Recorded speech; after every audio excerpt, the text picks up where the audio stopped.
Hello students, कैसे हैं आप लोग। स्वागत है आपका हमारे यूट्यूब चैनल रमीज निक बायोलॉजी क्लासेस में। स्टूडेंट्स, आज की वीडियो सेक्शन में हम लोग बात करने वाले हैं ब्लड की। आइए शुरू करते हैं अपने टॉपिक को, जो है ब्लड। ब्लड क्या होता है स्टूडेंट? ब्लड जो होता है, blood is a mobile connective tissue which consist of fluid, plasma and the blood corpuscles, that is cells. तो आइए देखते हैं what is blood. Blood is a mobile connective tissue, mobile connective tissue that consists of या consisting of fluid, जिसको हम लोग plasma कहते हैं, एंड सेल्स, जिसको हम लोग क्या कहते हैं, ब्लड कॉर्पसेल्स। क्लियर? इसमें क्या क्या होता है? फ्लूइड होता है, that is plasma, and blood corpuscles यानी कि सेल्स, दे आर इंक्लूडेड। इनको हम लोग क्या कह सकते हैं? फॉर्म्ड एलिमेंट्स भी कह सकते हैं। अब समझिएगा बात क्या है यहां पर, ध्यान रखने वाली बात यहां पर एक ध्यान रखनी है कि blood is the softest connective tissue. Blood is the, या मैं ऐसे सीधे बोल दूं, softest tissue in the body. हमारी बॉडी में पाया जाने वाला सबसे सॉफ्ट टिश्यू कौन सा होता है students? That is the blood. उसके बाद जब आगे बढ़ते हैं तो पीएच की अगर बात करते हैं ब्लड के, तो the pH of blood is about 7.4। Blood का पीएच क्या है? 7.4 है, जिससे हम लोग कह सकते हैं it is slightly alkaline, slightly alkaline, it is slightly alkaline. उसके बाद थोड़ा सा आगे और बढ़ेंगे तो हम लोग देखते हैं स्टूडेंट्स, ब्लड जो है, blood is the medium of transport in the body. It is the medium of transport in the body. एक नॉर्मल एडल्ट में लगभग 5 to 5.5 लीटर्स ऑफ ब्लड पाया जाता है। तो ये कुछ चीजें हम लोगों को बेसिक लेवल पर ध्यान रखनी होती हैं। ठीक है, ब्लड को हम लोग कहते हैं, blood is A basic buffer. Blood को और क्या कह सकते हैं? बेसिक बफर भी कहा जाता है। Blood is A basic buffer. ये बेसिक बफर भी हम लोग इसके लिए टर्म यूज करते हैं, क्योंकि इसका पीएच जो है दैट इज अबाउट 7.4। अब देखिए ब्लड किससे बना? ब्लड दो मेन चीजों से बना है, एक है प्लाज्मा और दूसरा है ब्लड कॉर्पसेल्स। तो ब्लड के दो मेन कंपोनेंट्स कौन कौन से हैं जो हम लोगों की बुक में दिए हुए हैं? One is plasma and the other one is formed elements. The other one is formed elements. तो आइए देखते हैं एक एक करके इनको। पहले हम लोग डिस्कस करते हैं प्लाज्मा को। तो आइए शुरू करते हैं प्लाज्मा। देखिए, ब्लड प्लाज्मा की अगर बात करते हैं स्टूडेंट्स, तो प्लाज्मा क्या होता है? Plasma is non living. एक एक शब्द पे गौर करना है हम लोगों को। It is non living intercellular, यानी it is found between the cells, intercellular slightly alkaline substance, slightly alkaline substance, that is, इसको हम लोग प्लाज्मा कहते हैं। प्लाज्मा विस्कस यानी कि चिपचिपा हो सकता है। It is pale yellow in colour. इसका कलर कैसा होता है? Pale yellow. इसको हम लोग स्ट्रॉ कलर्ड भी बोल सकते हैं। We can also call it as straw coloured. Pale yellow का मतलब हल्का सा गंदा सा येलो होता है, उसको पेल येलो या स्ट्रॉ कलर्ड बोल सकते हैं हम लोग। और ये कैसा होता है? ट्रांसपेरेंट होता है। It is transparent and clear. तो ये क्या है? ये प्लाज्मा होता है। प्लाज्मा की खास बात ये है स्टूडेंट्स कि प्लाज्मा हमारे ब्लड का लगभग 55% पार्ट का फॉर्मेशन करता है। Plasma makes 55% part of the blood. Plasma में एक 55% पार्ट ऑफ द ब्लड का लगभग 55% पार्ट कौन बनाता है स्टूडेंट्स? प्लाज्मा बनाता है। उसके बाद जब हम लोग आगे बढ़ते हैं तो अब हम लोग प्लाज्मा के कॉम्पोजिशन की जब बात करते हैं students, let us see the composition of plasma. Composition of plasma में जो मेन चीजें हैं उनकी हम लोग बात करते हैं। पहले एनसीईआरटी ने 3 सबसे इंपॉर्टेंट चीजें बताई हैं, that is water, proteins and minerals. ठीक है, तो सबसे पहला क्या आता है? वाटर।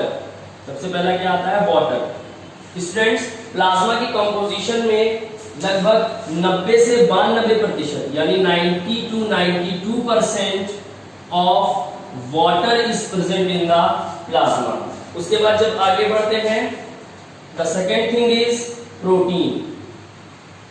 प्रोटीन्स पाए जाते हैं प्लाज्मा में, लगभग 6 से 8% प्रोटीन्स पाए जाते हैं।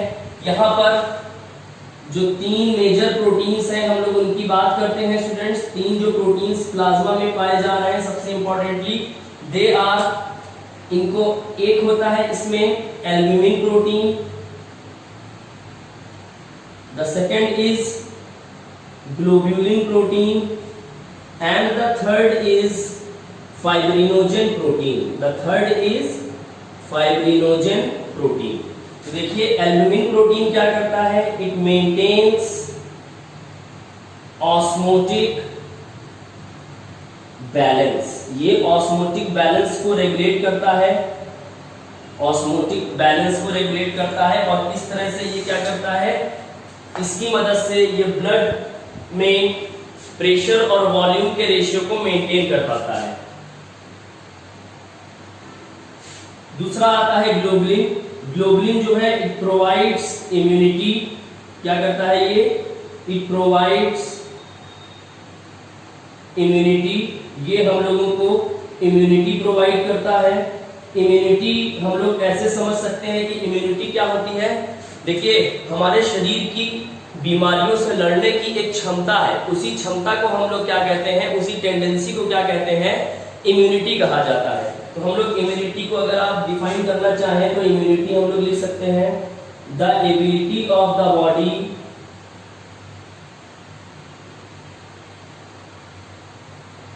टू फाइट अगेंस्ट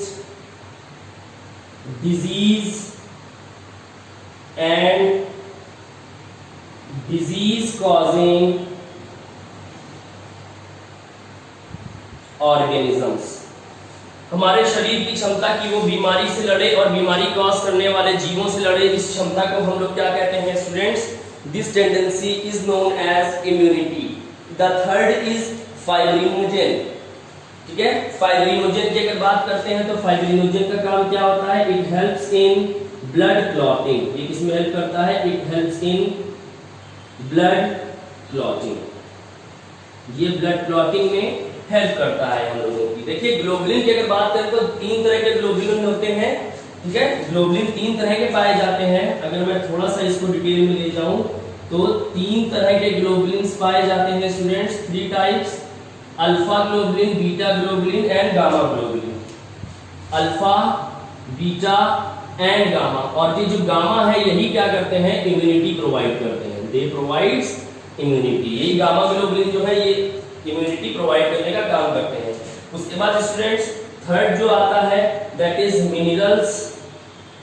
मिनरल्स पाए जाते हैं किस किस रूप में, यानी क्या क्या पाया जा सकता है मिनरल में? That is sodium ion, calcium ion, magnesium पाया जाता है, क्लोराइड पाया जाता है, बाइकार्बोनेट्स पाए जाते हैं, एक्सेट्रा। ये सब चीजें मिनरल्स के रूप में यहाँ पर स्टूडेंट्स पाई जाती हैं। उसके बाद जब हम लोग आगे बढ़ते हैं स्टूडेंट्स तो यहाँ पर हम लोग डिफेंस सब्सटेंस भी देखते हैं और कुछ चीजें जो एडिशनल हैं वो हम थोड़ा सा यहाँ पर इलेबोरेट कर रहे हैं। डिफेंस सब्सटेंसेस कौन से पाए जाते हैं? डिफेंस सब्सटेंसेस की अगर बात करते हैं तो स्टूडेंट्स प्लाज्मा में इम्यूनोग्लोबुलिन्स पाई जाती हैं जो एंटीबॉडीज की तरह वर्क करती हैं। इम्यूनोग्लोबुलिन्स पाई जाती हैं।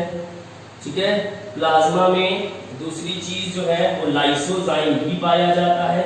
लाइसोजाइम की बात हम लोग कर भी चुके हैं।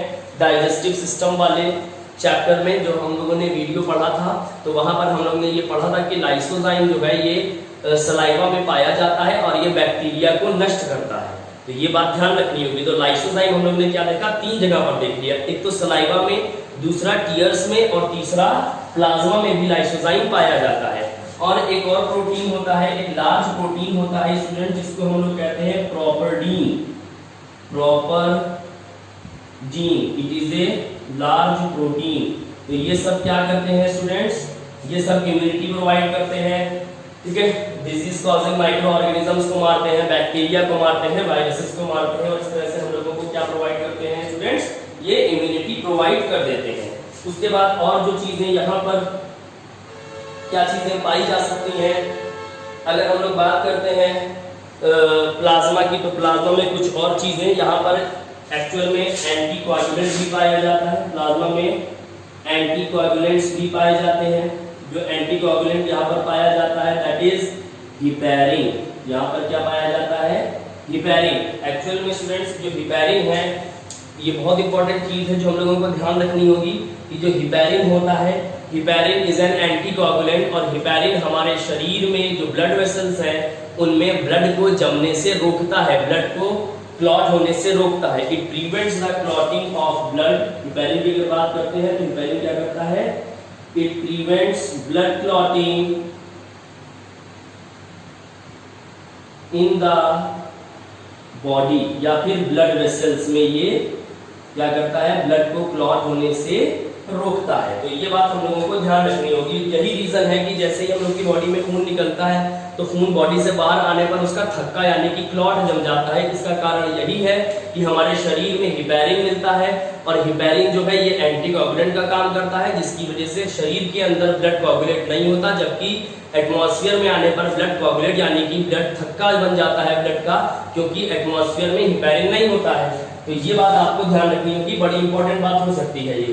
उसके बाद एक आध चीजें अगर मैं यहाँ पर लिख देता हूँ, blood also contains plasma also contains clotting factors.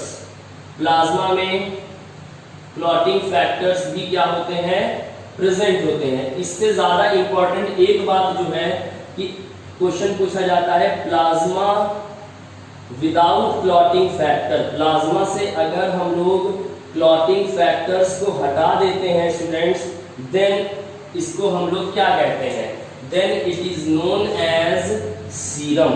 तब हम लोग इसको क्या कहते हैं, सीरम कहते हैं। सॉरी विद लिख दिया है, ये क्या होगा, without plasma without clotting factor.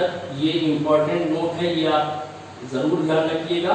Plasma without clotting factor is known as serum. तो इस तरह से ये प्लाज्मा की कॉम्पोजिशन की बात हुई। और भी चीजें पाई जाती हैं, एंजाइम्स पाए जाते हैं, हार्मोन्स भी प्लाज्मा में पाए जाते हैं। तो इस तरह से कुछ चीजें हो जाती हैं, ये प्लाज्मा की कॉम्पोजिशन की बात हो जाती है स्टूडेंट्स। आगे जब हम लोग बढ़ते हैं तो हम लोग एक जल्दी से समरी ले लेते हैं फंक्शंस की। फंक्शंस ऑफ प्लाज्मा को हम लोग पढ़ लेते हैं जल्दी से। तो आइए देखते हैं प्लाज्मा फंक्शन क्या क्या कर रहा है। वैसे तो बहुत सारे फंक्शन हम लोग ने कॉम्पोजिशन में ही देख ली है, जैसे कि ग्लोबुलिन जो है वो इम्यूनिटी प्रोवाइड कर रहा है, एल्ब्यूमिन जो है ऑस्मोटिक बैलेंस को रेगुलेट कर रहा है, फाइब्रिनोजन ब्लड क्लॉटिंग करवा रहा है।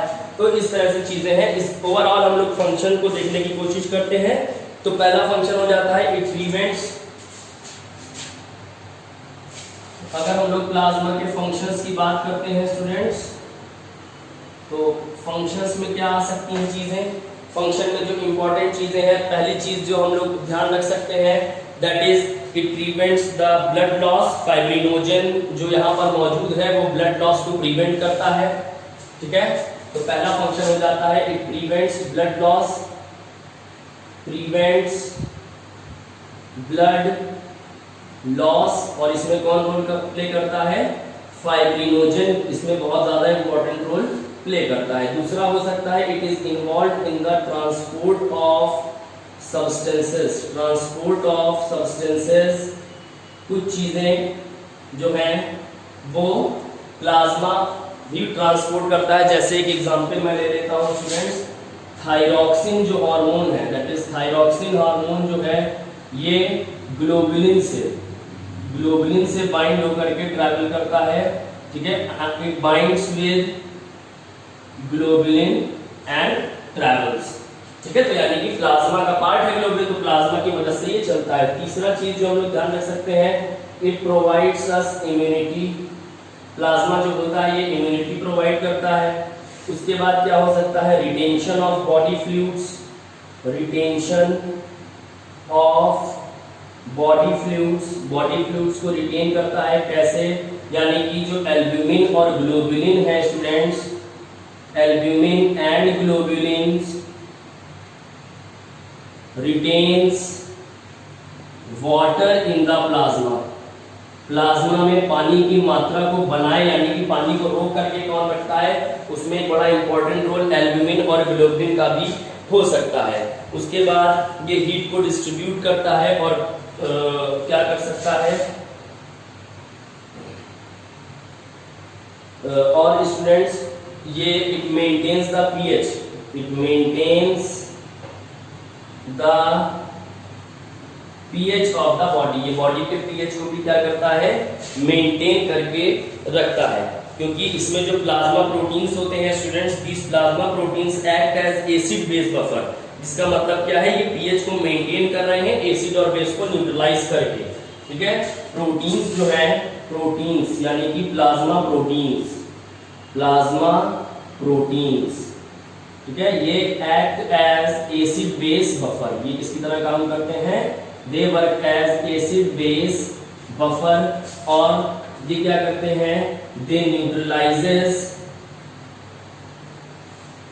Acid and base. ये एसिड और बेस को न्यूट्रलाइज कर देते हैं और इस तरह से क्या रहता है स्टूडेंट्स, पीएच को, ब्लड के पीएच को मेंटेन किया जाता है। तो इस तरह से हम लोग ध्यान रख सकते हैं चीजों को। और डिस्ट्रीब्यूशन ऑफ हीट, यानी कि प्लाज्मा प्रोटीन जो है वो यूनिफॉर्म डिस्ट्रीब्यूशन भी करता है हीट का, हीट को बॉडी में बराबर से हम लोग कहेंगे डिस्ट्रीब्यूट कर देता है। तो हम लोग ये भी एक पॉइंट देख सकते हैं कि distribution of heat, distribution of heat, तो plasma helps in uniform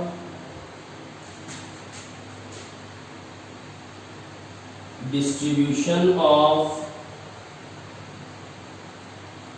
heat all over the body। ये बॉडी में हीट को पूरी तरह से डिस्ट्रीब्यूट कर देता है यूनिफॉर्मली, और ये पीएच को भी मेंटेन करता है। तो यहाँ पर हम लोग लिख भी सकते हैं, ये क्या है, प्लाज्मा प्रोटीन जो है स्टूडेंट्स, एसिड बेस बफर का काम कर रहा है। तो ये पीएच को मेंटेन रखते हैं एसिड और बेस को न्यूट्रलाइज करके, और इस तरह से दे maintains pH of the blood। तो इस तरह से हम लोग ने प्लाज्मा के फंक्शंस को भी देख लिया है। तो स्टूडेंट्स नेक्स्ट वीडियो में हम लोग बात करेंगे फॉर्म्ड एलिमेंट्स की। तो इस तरह से हम लोग ने प्लाज्मा कंप्लीट कर लिया है। आपको हमारा ये वीडियो कैसा लगा हमको कमेंट बॉक्स में जरूर बताएं, और अगर अभी तक आपने हमारे YouTube चैनल रमीज निज बालाजी क्लासेस को सब्सक्राइब नहीं किया है तो प्लीज सब्सक्राइब बटन को जरूर प्रेस करें और साइड में बेल आइकन दबाना बिल्कुल ना भूलें, ताकि जो भी वीडियोस हम लोग अपडेट कर रहे हैं उसका नोटिफिकेशन आप तक सबसे पहले पहुंच जाए। Thank you.